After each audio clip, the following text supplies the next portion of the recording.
সুপর্ণা দেবী, আপনি চান তো আমরা খুনিকে যাতে ধরি, যে নিশিকে খুন করেছে? তাহলে আপনাকে তো বলতে হবে যে আপনি কি দেখেছেন, তাই না? আপনি যদি সাহস না দেখান তাহলে ওই খুনি অন্য আরো কাউকে খুন করতে পারে। স্যার, ওর ওর গলা। ম্যাম, আমরা জানি যে নিশির মৃত্যু মাথা কাটার জন্য হয়েছে।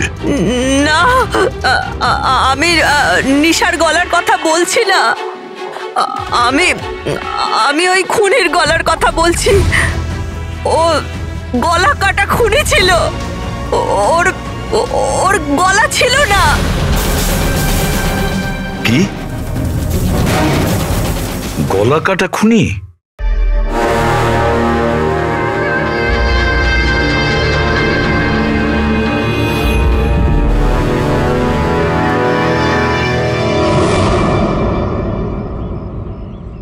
ওই হবে, ওই ফিরে এসেছে।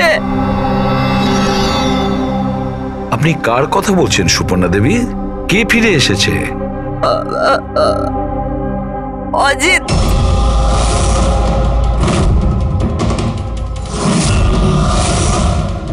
এই অজিতটা কে?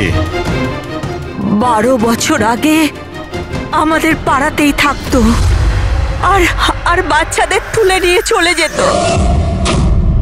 ওই হবে, নিশ্চয়ই ওই হবে। আপনি এখনই বললেন যে খুনির মাথাই ছিল না, তাহলে আপনি কি করে চিনলেন যে ওই অজিত? কারণ ও গলা কাটা খুনিটা অজিতের মতোই জামা কাপড় পরেছিল, কালো প্যান্ট, লম্বা একটা জ্যাকেট আর মাথায় টুপি, আর আর চকমকে জুতোটাও, আর ওর হাতে ওই অজিতের মতোই অস্ত্রটা ছিল। আচ্ছা, এই অজিতের ব্যাপারটা কি? স্যার, পেশায় তো উনি ছুরি কাটারি বানানোর কাজ করতেন। খুব ভয়ঙ্কর লোক ছিলেন উনি। তার উপর 5টা বাচ্চাকে উধাও করে দিয়েছিলেন। উনি তো আমার ছেলে সানিকেও কিডন্যাপ করার চেষ্টা করেছিলেন। তবে এটাই ভালো হয়েছিল যে পুলিশ এসে ওনাকে হাতে নাতে ধরে ফেলেছিলেন, এই পাশে সমিল থেকেই। আমি বলছি না এখান থেকে চলে যাও, নইলে এক্ষুনি বাচ্চার প্রাণ নিয়ে নেবো। আমি তোর কাছে বাচ্চাকে নিচে নাও বাচ্চাটাকে। আমার সাথে চালাকি বেশি করবি না, নইলে এই বাচ্চাটার মাথাটাকে 2 টুকরো করবো নাকি। পিস্তল নিচে রাখ। হ্যাঁ, নিচে রাখছি। হ্যাঁ, রাখছি।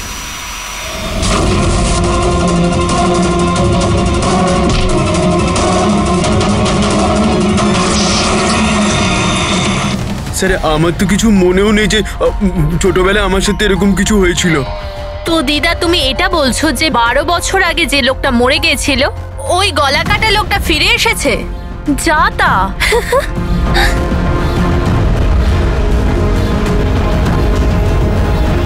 সুপর্ণা দেবী, কোনো মারা যাওয়া লোক আবার কিভাবে ফিরে আসে? হ্যাঁ, ঈশা বেবিকে কেউ তুলে নিয়ে গেছে।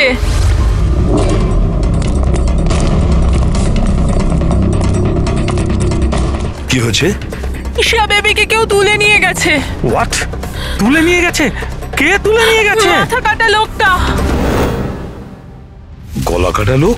কোথায় দেখেছো তুমি? নিশি ম্যামের বাড়িতেই।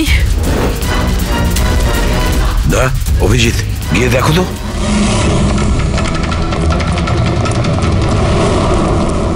কোন দিকে? আপনারা এখানেই দাঁড়ান।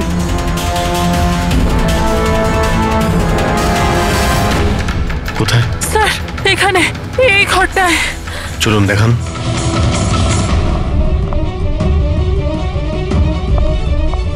স্যার,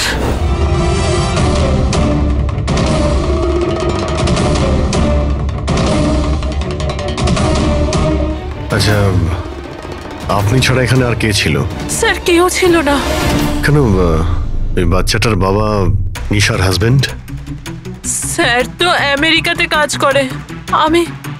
আমি ফোনে ওনাকেই ম্যামের খবর দিচ্ছিলাম, তো হঠাৎ করে আমি এই ঘরটা থেকে আওয়াজ পেলাম, আর আমি এখানে এসে দেখলাম যে একটা গলা কাটা লোক নিশা বেবিকে সাথে করে নিয়ে যাচ্ছিল।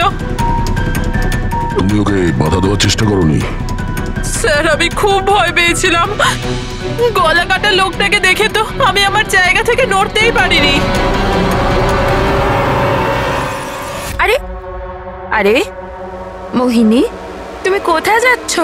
না না, পাড়ার একটা বাচ্চা উধাও হয়ে গেছে, দাঁড়াও একটু।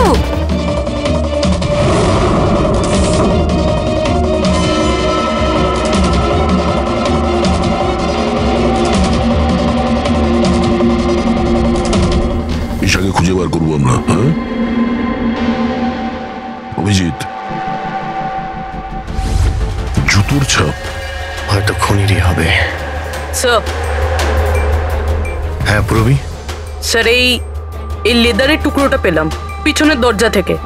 হতে পারে কোনো জ্যাকেটের এটা? জ্যাকেটের? আচ্ছা, ওই অপরাধী এইরকম কোনো জ্যাকেট পরেছিল কি? হ্যাঁ স্যার।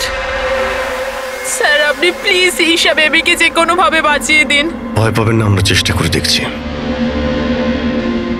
স্যার খুনি দেখতে কেমন ছিল আমরা তো জানিই না, ওকে ধরবো কিভাবে?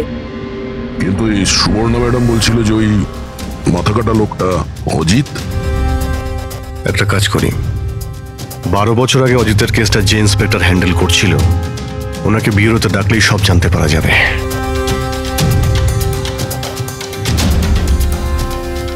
দেখুন, আপনারা সবাই খুব প্রয়োজন না হলে বাড়ি থেকে বেরোবেন না। বাড়ির দরজা জানলা ঠিক করে বন্ধ করবেন। আর হ্যাঁ, বিশেষ করে বাচ্চাদের উপর নজর রাখবেন, ঠিক আছে? আমাদের একজন অফিসারকেও আমরা এখানে রেখে দিচ্ছি। হ্যাঁ, খেয়াল রাখবেন নিজেদের।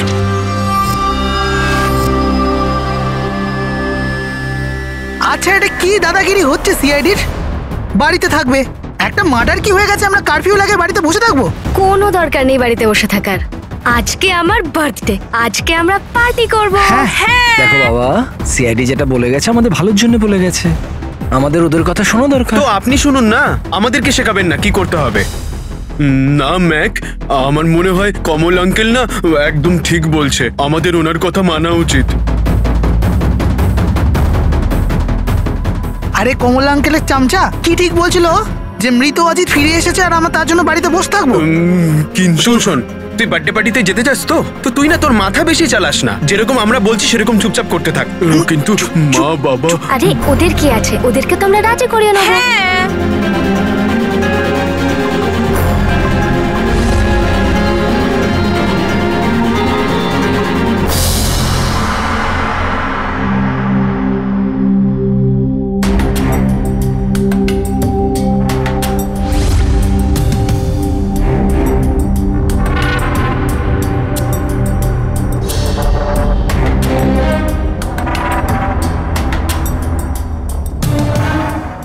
আমি এই কেসটা হ্যান্ডেল করছিলাম। 12 বছর আগে আমি ওকে ধরেছিলাম, কিন্তু আফসোস ওকে জেল অব্দি নিয়ে যেতে পারিনি। সব মিলে একটা ঘটনা ঘটলো আর সেখানে মারা গেছিল। আপনি কি শিওর যে অজিত মারাই গিয়েছিল? স্যার, মাথাটা ধরের থেকে আলাদা হয়ে গেছিল, আমিও শেষকৃত্যতেও গেছিলাম। তাহলে এখন এই অপরাধটা কে করছে? অজিতের কোনো কাছের লোক যে 12 বছর বাদে বদলা নিতে চায়? যদি বদলাই নেবার থাকতো তাহলে 12 বছর অপেক্ষা কেন করলো? আর কেই বা বদলা নেবে? ওর তো কেউ আগে পেছনে ছিল না। ওর বাড়ির ব্যাপারটা কিছু বলতে পারবেন? স্যার, সরকার ওর বাড়িটা সিল করে দিয়েছিল। আচ্ছা, এই মাথা কাটা খুনি কে হতে পারে? স্যার, হতে পারে ওটা ওর ভূত। ভূত? আরে স্যার, আমি তো মজা করছিলাম। Thank you very much officer, আমাদের দরকার পড়লে তোমাকে আবার ডেকে নেব। Any time sir. Thank you. Yeah sir, একজন না দুজন লোক দেখেছে এই মাথা কাটা লোকটাকে। স্যার, একটা কথা আপনি নোটিস করেছেন? ওই অজিত কিন্তু শুধু বাচ্চাদেরই খুন করত, কিন্তু এই খুনি নিশিকে খুন করেছে, আর তারপরে ওর মেয়েকেও কিডন্যাপ করেছে। এক্স্যাক্টলি। আর এমন কি দরকার ছিল মেয়েটাকে মেরে ফেলার? কিডন্যাপিং এর সময় বেচারি মেয়েটি বাড়িতেই ছিল না। হ্যাঁ স্যার, কিডন্যাপের সময় ওই আয়া মায়া ছিল ঘরে। আর কারোর যদি খুন হওয়ার কথাই ছিল এই কিডন্যাপের জন্য, তাহলে নিশ্চিত নয় মায়ার খুন হওয়ার কথা ছিল। মেয়েটি নিশ্চয়ই কোনো বিশেষ কারণে খুন হয়েছে। পুরবী, নিশার স্বামী কবে আসছে? স্যার কালকে সকালে। কাল সকালে? একটা কাজ করো পুরবী, তুমি ফেডরিক আর পঙ্কজকে নিয়ে ওই কলোনিতে যাও, আর ওখানে যারা রয়েছে তাদের উপর নজর রাখো, বিশেষ করে বাচ্চাদের ওপর। আমরা থাকতে কোনো বাচ্চাদের ক্ষতি হতে দেব না। হ্যাঁ সারিকা বলো। স্যার, ওই মেয়েটার গলায় যে রক্ত পাওয়া গিয়েছিল না, তাতে আমি কিছু মেটালিক পার্টিকেলস পেয়েছি, কিছু ধাতুর কণা পাওয়া গেছে। আরে এটা কোনো প্রমাণ হলো নাকি? যে অস্ত্র দিয়ে মেনেছে তার তো কণা থাকবেই। আরে না না, এই কণাগুলো একটু অন্যরকম। এই জন্য আমার এগুলোর কার্বন ডেটিং করতে হবে। Carbon dating? কিন্তু কেন কার্বন ডেটিং কেন? ব্যাস একবার রেজাল্টটা আসুক, সব পরিষ্কার হয়ে যাবে। কিন্তু স্যার, আমার মনে হয় এই মাথা কাটা খুনি আসলে অজিতই হবে।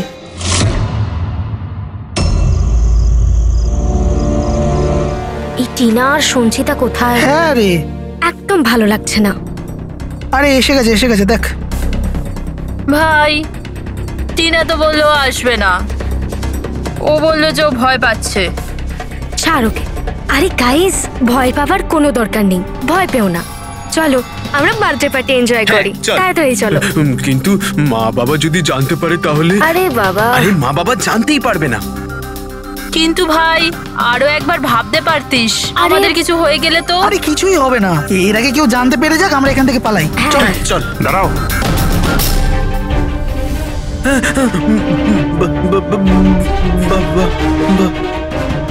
আরে কি হচ্ছে এখানে? কোথায় যাচ্ছ তোমরা? ব্যাগ, গাড়ি, এত রাতে কোথায় যাচ্ছ তোমরা? আঙ্কেল, ওই বলেছিলাম না বার্থডে পার্টি সেলিব্রেশন করতে যাব। হ্যাঁ আঙ্কেল, আমার বার্থডে, আমরা তো খুব এনজয় করব। বোকার মতো কথা বলো না, সিআইডিরা বাইরে যেতে বারণ করেছে তো। আরে যেতে দাও না, কেন বকছো? এমনিতেও আমাদের সানি তো বাইরে কোথাওই যায় না, একটু যাক না, ভালো লাগবে। যা খুশি করো, কিন্তু কারোর যদি কিছু হয়ে যায় না, তার দায় কিন্তু আমার না। আরে আঙ্কেল, কিচ্ছু হবে না, আমরা বাচ্চা নাকি, চিল। আরে কি দরকার যাওয়ার? দেখছিস তো কি অবস্থা চারদিকে, ওই গলাকাটা লোকটা এখানেই ঘুরছে। কিচ্ছু হবে না, শুধু আমাদের যেতে দাও। আর এমনি তো আমরা কি বাচ্চা নাকি? আরে যেতে দাও না, বাচ্চারা যেতে চাইছে। না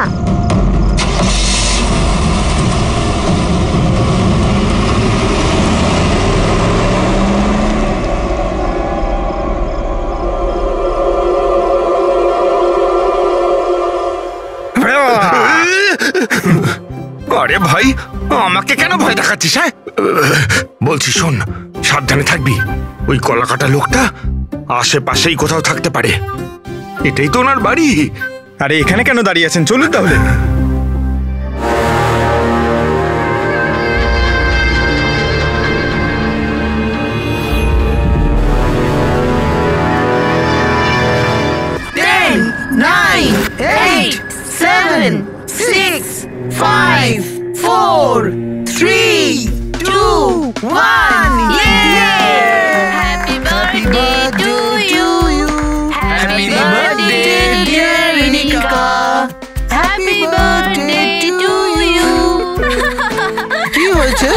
কিছু হয়নি।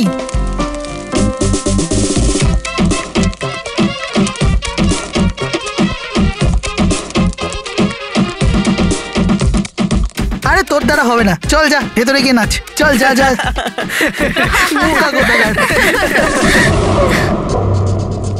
আমরা বারণ করা সত্ত্বেও আপনারা ছেলে মেয়েদের বাইরে যেতে দিলেন, হ্যাঁ?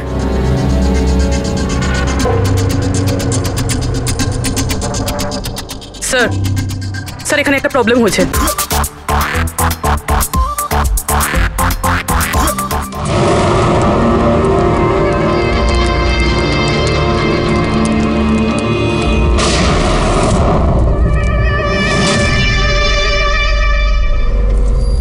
গুলি চলার আওয়াজ ছিল তো, কিছু গন্ডগোল মনে হচ্ছে। হ্যাঁ ম্যাক, আমিও একটা আওয়াজ শুনলাম খুব জোরে। কোনো গন্ডগোল নয়, আর কোনো গন্ডগোল হলে না আমরা সামনে নেব। এক কাজ করো, তোমরা দুজন ওখানে গিয়ে দেখো, আর তুমি এদিকে, আর আমরা পিছনে যাচ্ছি। আর আমি তুই না এই মাটিতে গর্ত কর আর তার ভেতরে লুকিয়ে পড়।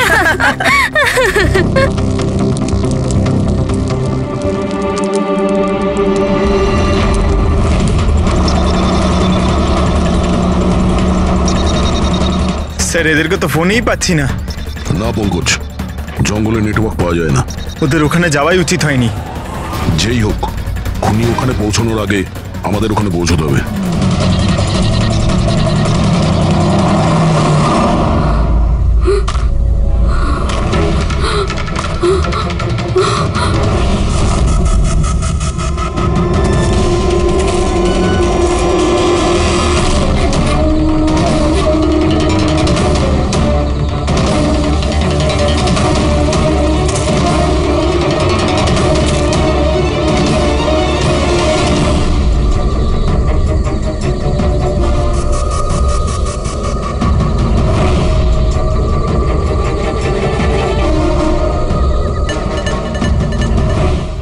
সঞ্চিতা, সঞ্চিতা, ম্যাক, তোমরা সবাই কোথায়?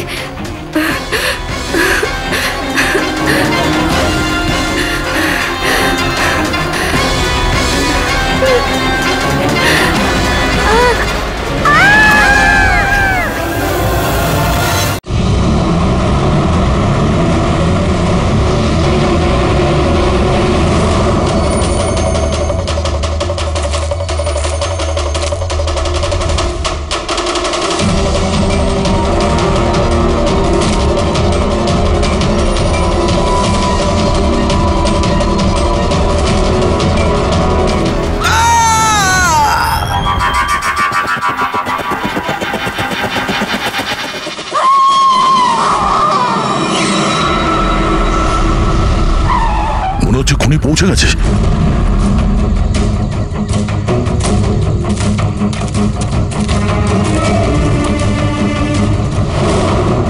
আওয়াজ এখান থেকে এসছে, নিচে গিয়ে দেখি।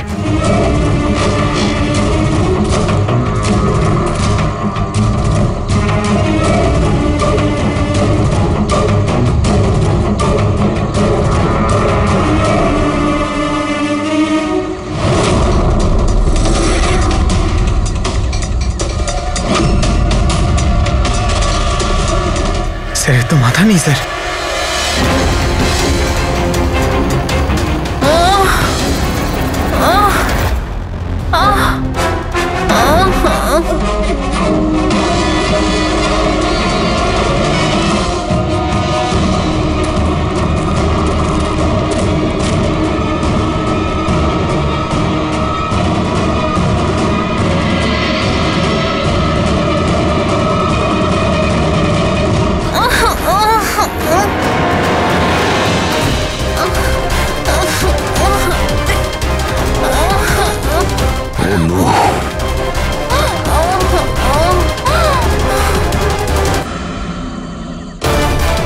বেঁচে আছে, নিঃশ্বাস চলছে, শ্বাস প্রশ্বাস চলছে। স্যার ওই মাথা কাটা লোকটা এখানেই আছে। বলা হয়েছিল না বাড়ির থেকে বাইরে বেরোবে না? হ্যাঁ, দেখেছো তার ফল। চলো তাড়াতাড়ি, একে হসপিটাল নিয়ে যেতে হবে। দুটো প্রাণ গেছে, দুটো প্রাণ। আর এই কেসে যেন আর কারোর ক্ষতি না হয়, এটা আমাদের দায়িত্ব। সঙ্গীতা, সঙ্গীতা যদি বেঁচেও যায়, জানি না ও কথা বলার পজিশনে আদৌ থাকবে নাকি না। স্যার, জেনে এই বাচ্চাটা এখন কি অবস্থায় রয়েছে, ও যদি খুঁজে না বের করতে পারি তো। একটা কথা স্যার, এসব যেই করছে তার মাথা তো কাটা হতে পারে না স্যার। জঙ্গলের প্রত্যেকটা কোণাও চেনে, আর ওর এটাও জানা ছিল যে বার্থডে পার্টি কোথায় হচ্ছে। স্যার মনে হয় ওই কলোনিতে থাকে এমন কেউ। হ্যাঁ পুরবী, কলোনিতে যারা আছে তাদের ব্যাকগ্রাউন্ড চেক করেছিলাম না? হ্যাঁ স্যার, এদের দুজনকে সন্দেহ হয় স্যার, মোহিনী আর অভয়। শুধু মোহিনী আর অভয়কেই কেন সন্দেহ করছি? হ্যাঁ স্যার, এই অভয় সানির বাবা। 2 বছর আগে ওকে গ্রেফতার করা হয়েছিল অবৈধ অস্ত্র বাড়িতে রাখার জন্য। আর ভায়োলেন্সের কিছু কেস ওর বিরুদ্ধে লেখা আছে স্যার। এ তার 2 চাকরকে এত বাজেভাবে একবার মেরেছিল যে ওদেরকে হসপিটালে নিয়ে যেতে হয়েছিল। এফআইআর এর কপি আছে স্যার আমাদের কাছে। এই মোহিনী হলো কমলের স্ত্রী, আর ও আসলে নিশির কাজিন স্যার, কাকার মেয়ে। গত বছর নিশির সঙ্গে একটা কোর্ট কেসে একটা বাংলো হেরে গিয়েছিল, আর ওই বাংলোটার দাম ছিল 10 কোটি। তারপর ও নিশিকে প্রাণে মারার হুমকিও দিয়েছিল। প্রতিবেশীদের উপরেও বিরক্ত, কারণ ওরা সবাই কোর্ট কেসে ওর হয়ে সাক্ষী দেয়নি। একটা কাজ করি আমরা, অভয়, মোহিনী, নীরা, কমল সবাইকে ডাকো বিউরোতে। খুব ভালো করে জিজ্ঞাসাবাদ করতে হবে। আর হ্যাঁ, নিশার স্বামী প্রতীক, ওকেও ডেকে নাও। আমার তো বিশ্বাসই হচ্ছে না যে আমার নিশা আমাকে ছেড়ে চলে গেছে। আচ্ছা প্রতীক, নিশাকে কে মারতে পারে? মানে আমি বলতে চাইছি, তুমি কি কাউকে সন্দেহ করো? স্যার, নিশাকে তো অনেকেই অপছন্দ করত, বিশেষ করে কলোনির বাচ্চারা। ঘৃণা করত? কিন্তু কেন? নিশা একটু রাগী স্বভাবের ছিল। ও সবার ওপরেই নিজের অধিকার ফলাতে চাইতো। স্যার, যেমন করে হোক আমার বাচ্চায় ঈশাকে খুঁজে দিন স্যার। আমি আমার ওয়াইফকে হারিয়েছি, ঈশাকে হারাতে চাই না স্যার। আপনার ইশারা ভালোভাবেই বুঝতে পারছি আমি, কিন্তু আমার আগে আপনার মোহিনী আর কমলের উপর সন্দেহ করা উচিত ছিল। আরে মোহিনী কতবার নিশিকে প্রাণে মারার হুমকি দিয়েছে, আর কমল কমল কমল তো এই ধরনের টিভি সিরিয়ালই দেখে, যাতে শুধু খুন খারাপি আর জুলুমের ঘটনা থাকে। হ্যাঁ হ্যাঁ, আমি টিভি সিরিয়াল মানে ক্রাইমের টিভি সিরিয়াল দেখি, কিন্তু এটার মানে এটা তো নয় যে আমি ব্যক্তিগত জীবনেও খুন করতে বেরিয়ে পড়ব। আপনার লাস্ট এপিসোড আমরা দেখেছি, খুব ভালো টিআরপি ছিল ওটা। Thank you thank you. এরকম লোকের একটা কাহিনী যে নাকি বাচ্চাদের কিডন্যাপ করতো। আগে আগে। আচ্ছা, অজিতের সঙ্গে তোমার কোনো বন্ধুত্ব ছিল না? দেখুন, আপনারা এমনি এমনি আমার উপর সন্দেহ করছেন। যে সময় বাচ্চারা জঙ্গলে বার্থডে পার্টি করছিল, আমি তো আমার বাড়িতে ছিলাম। আচ্ছা মোহিনী দেবী, আপনি তো এটা বলেননি যে নিশি আপনার খুঁড়তো বোন, হ্যাঁ? আর আপনি ওকে কয়েকবার প্রাণে মেরে ফেলার হুমকিও দিয়েছিলেন, কেন? হ্যাঁ হ্যাঁ স্যার, ও আমার বোন ছিল, কিন্তু আপনি আমার মাথা আর শরীর দেখতে পাচ্ছেন তো, খুনির তো মাথাই ছিল না, তো আমি কি করে খুনি হতে পারি?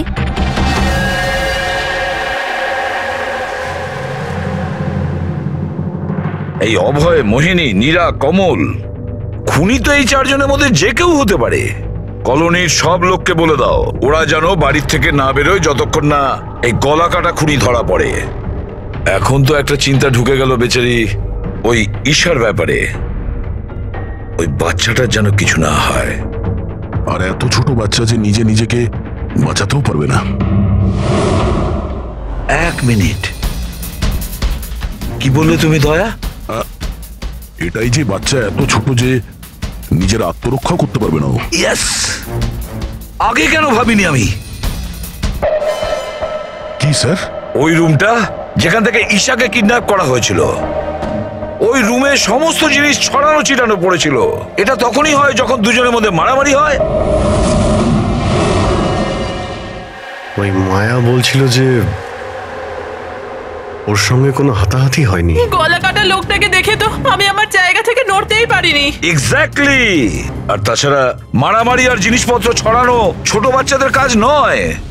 গোলমাল আছে, নিশ্চয়ই কোনো গোলমাল আছে, আমি বলছি কোনো গোলমাল আছে। আর ওই যে জুতোর ছাপ, ওই রং লাগা জুতোর ছাপ, কিন্তু সেটা একটাই কেন রুমের মধ্যে থাকবে? যদি জুতোর তলায় রঙই লেগে থাকে তাহলে তো আরো অনেকগুলো জুতোর ছাপ থাকবে, তাই না? তার মানে স্যার এইসব আবার ওই মায়াই করেনি তো? সঙ্গীতার ডক্টর মেসেজ করেছে, সঙ্গীতার জ্ঞান ফিরেছে। তাহলে তো স্যার ওই আমাদের বলবে কে লোকটা। আমি হসপিটাল হয়ে আসছি। হ্যাঁ সারিকা, কি?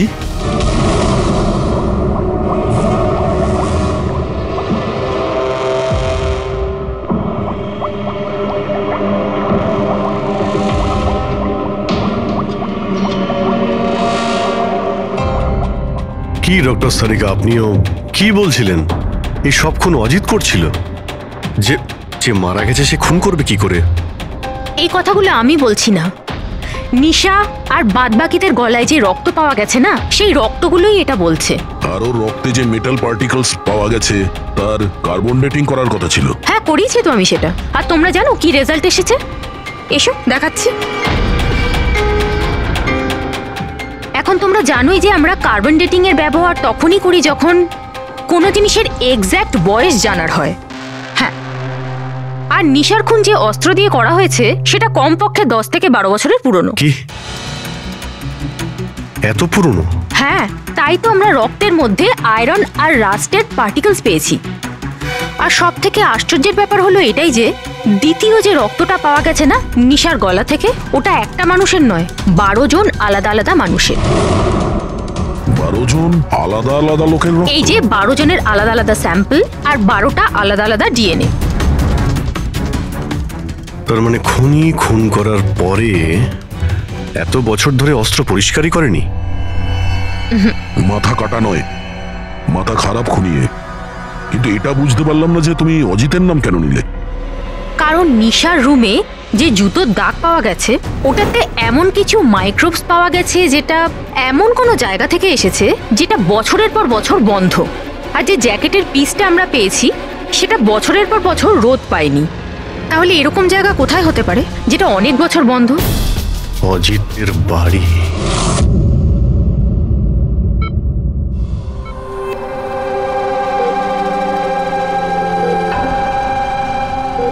সঙ্গীতা, কেমন আছো মা?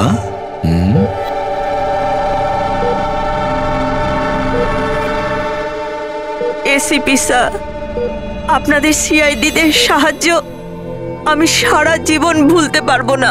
না না না, প্লিজ। আমার এই মেয়ে ছাড়া আমার আর জীবনে কেউ নেই।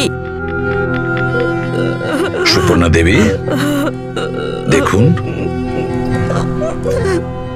সঙ্গীতার ভোকাল কর্ড খারাপ হয়ে গেছে, ও বেচারি কথা বলতে পারবে না। কিন্তু এটা শুনে আপনি খুশি হবেন যে সঙ্গীতা আজ এখন পর্যন্ত ও আমাদের সাথে রয়েছে, ও প্রাণে বেঁচে গেছে, তাই না?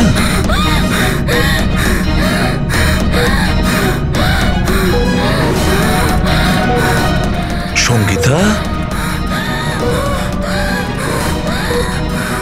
সঙ্গীতা, সঙ্গীতা, তোমার কি দরকার বলো? কি চাই বলো?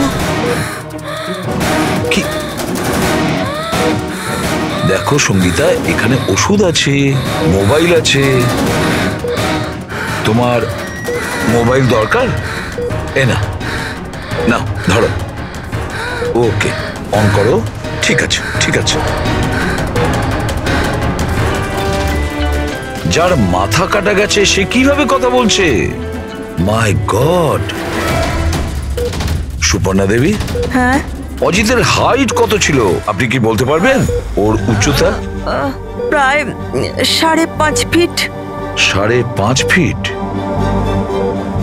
অজিত 5.5 ফুট, কিন্তু এই যে খুনি দেখছি ও তো 6 ফুট হাইটের মনে হচ্ছে। অজিত 5.5 ফিট আর খুনি 6 ফিট। তাহলে অজিত নাকি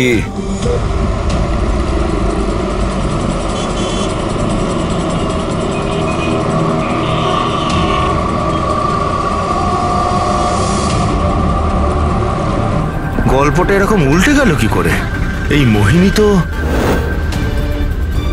নিশার পেছনে লেগেছিল, তাহলে আজ প্রতীকের সাথে হাত মেলাচ্ছে কেন? এরা দুজন আবার জোট পাকায়নি তো?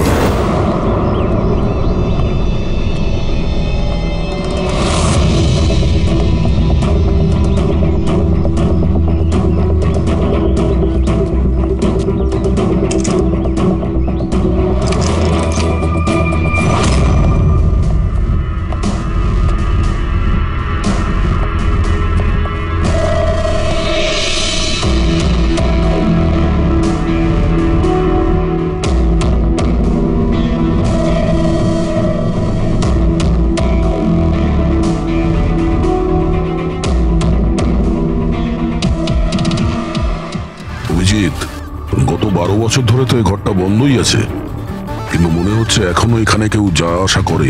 এই দেখো, ধুলো পড়ে আছে কিন্তু হাতের ছাপ স্পষ্ট দেখা যাচ্ছে, আর নিচেও পায়ের ছাপ আছে।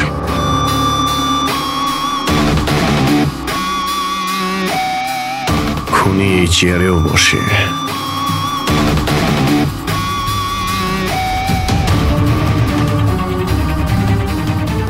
জল তো 12 বছরের পুরনো নয়। এই পায়ের চিহ্নগুলো দেখি এটা কত দূর গেছে।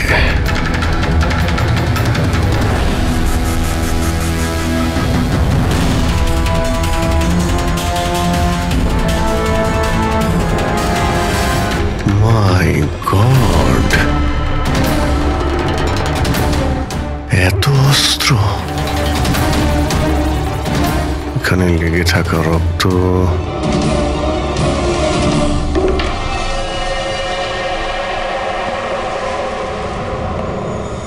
এই রক্তগুলো হয়তো এই সমস্ত নিষ্পাপ শিশুদেরই হবে যাদের জীবন অজিত কেড়ে নিয়েছিল। এত ছোট আদরের বাচ্চাদের কেউ মারবে ভাবতে পারে কি করে? এই অজিত তো পাগল ছিলই, যে ওকে নকল করতে চায় সেও মানসিকভাবে অসুস্থ।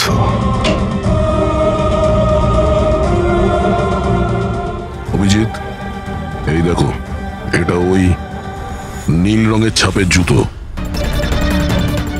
আর এই কোট, এই টুকরোটা আমরা ওখানে নিশির রুমে পেয়েছিলাম, ওটা এখানেই আছে। মানে খুনি অজিতের বাড়িটাকে নিজের আড্ডা করে রেখেছে। কিন্তু এটা জানবো কি করে যে এই খুনিটা কি?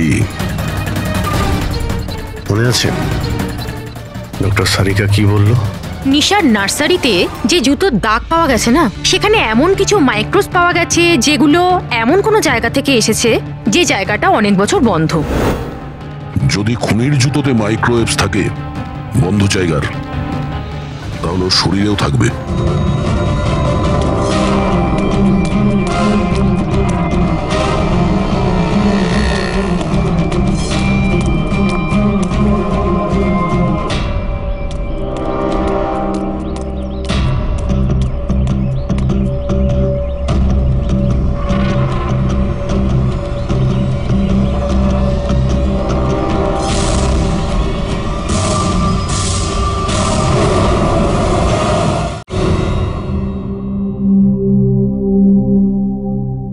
সিআইডিরা আমাদের বারবার এখানে ডেকে বিরক্ত কেন করছে?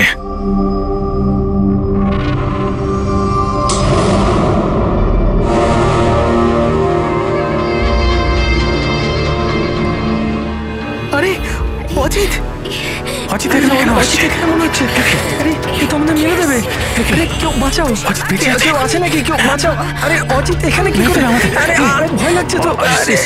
অজিত, অজিত এখানে আমাদের প্রাণ না।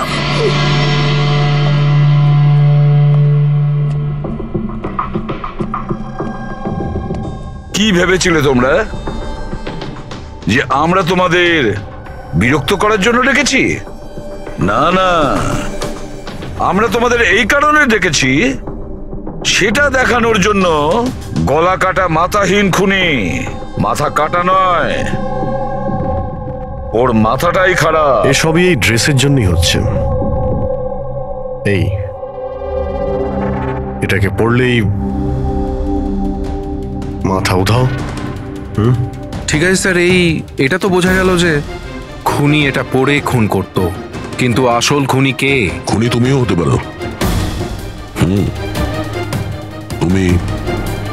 তুমি তুমি তোমাদের মধ্যে যে কেউ হতে পারে। খুনি তোমাদের মধ্যে যে কেউ হতে পারে। শুধু 2 মিনিট দাও, 2 মিনিটের মধ্যে রহস্য ভেদ হয়ে যাবে। এটা তো জানতে পারা গেছে যে ওই অস্ত্রগুলো সেটা অজিতের বাড়ি থেকে খুনি চুরি করেছিল। কিন্তু যখন ওই অস্ত্রগুলো চুরি করতে খুনি অজিতের বাড়িতে যায়, তখন ওই বন্ধ বাড়িটায় ধুলোয় ভর্তি হয়েছিল, যেটাও যাওয়ার পর পরিষ্কার হয়ে যায়। আর ওই রুমে যত ধুলোর কণা ছিল সেই খুনির শরীরে এসে গেছে। আর আমরা তোমাদের সবার টেস্ট করব, সবার। আর যার শরীর থেকে আমরা সেই ধুলো পাবো, সেই আমাদের বিচারে খুনি। কিন্তু আমাদের উপর কেন সন্দেহ করা হচ্ছে? কারণ খুনি শুধুমাত্র তোমার উপর আর এই সানির উপর হামলা করেনি। আর মোহিনীকে এই জন্য, কারণ ও নিশিকে মারার হুমকি দিয়েছিল, সেটাও অনেকবার। আর অভয়ের উপরে এই জন্যই যে ও খুব অল্পেতেই রেগে যায়।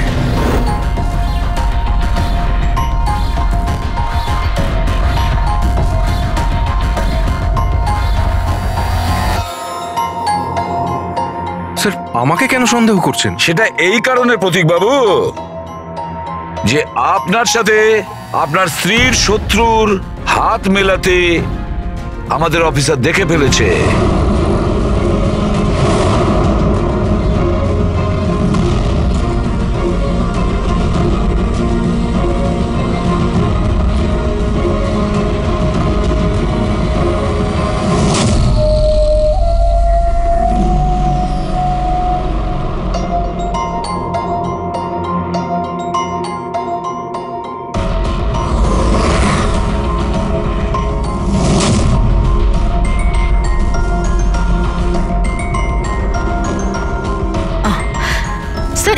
তখনই সমস্ত ব্যাপারটা পরিষ্কার হয়ে যাবে।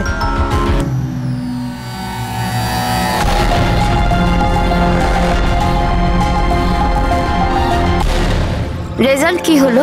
জানা গেল খুনিকে? হ্যাঁ, আমরা জানতে পেরেছি খুনিকে। খুনি আপনি আপনি আপনি আপনিও আপনিও আপনাদের মধ্যে কেউ নয়। খুনি হলো এই সানি। সানি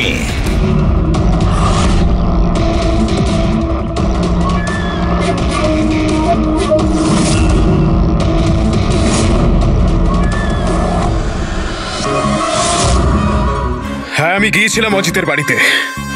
সত্যি এটাই। কিউরিসিটি ছিল আমার, ওই কি যেন বলে, ওই প্রশ্ন ছিল আমার জানবার যে ও কি করে ভাবে, কোথায় থাকে, কি করে। তো আপনাদের যদি আমাকে ধরবার হয় তো ধরতে পারেন, ওর বাড়িতে যাবার অপরাধে ধরতে পারেন, কিন্তু খুন করবার অপরাধে তো ধরতে পারবেন না। তোমাকে দোষী সাব্যস্ত করার জন্য আমাদের কাছে আরো একটা প্রমাণ রয়েছে। দেখতে চাইবে? হ্যাঁ,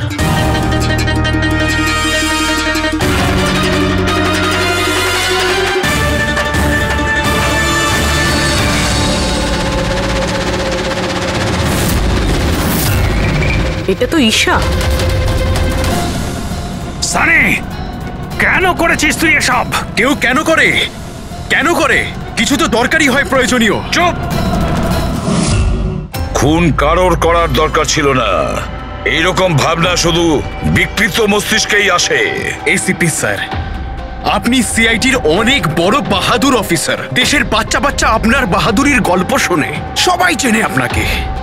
কিন্তু আমার মতো দুর্বলদের এই সমাজ কিভাবে পায়ের নিচে দলে দেয় সেটা বোঝবার আপনার ক্ষমতা নেই। কেন? কি এমন অন্যায় করেছে সমাজ তোমার সাথে? হ্যাঁ, আমাকে ব্যবহার করেছে। আমাকে এমন ভাবে ব্যবহার করেছে যেন আমি একটা ডাস্টবিন। ওই নিশা আমাকে দিয়ে ওর বাড়ির সব কাজ করায়। আর স্যার, ভুলেও যদি কোনো ভুল হয়ে যায় তাহলে ঝাঁটা দিয়ে মারতো। বাবা, এত সব রাগ তুমি তোমার নিজের মধ্যে পুষে রেখেছিলে, আমাকে কিছু বলনি কেন? আরে তো কি বলতাম, তুমি তো গিলতে আর আমাকে বেল্ট দিয়ে মারতে। এটা তো খুব ভালো হয়েছে যে সিআইডি আমাকে ধরে ফেলেছে, নয়তো পরবর্তী খুন তোমার করতাম। মানলাম যে তোমার বাবা তোমার সঙ্গে সঠিক আচরণ করেননি, কিন্তু তুমি তোমার বাবাকে খুন করার কথা কিভাবে ভাবলে?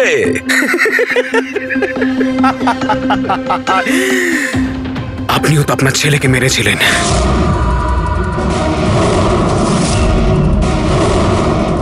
ভুলে গেছেন?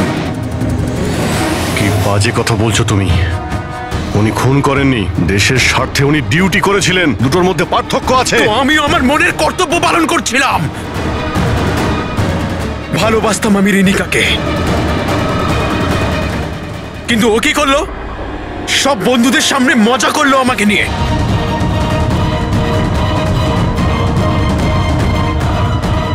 মেরে দিলাম আমি। আমার তো মনে হয় তোমার চিকিৎসার প্রয়োজন।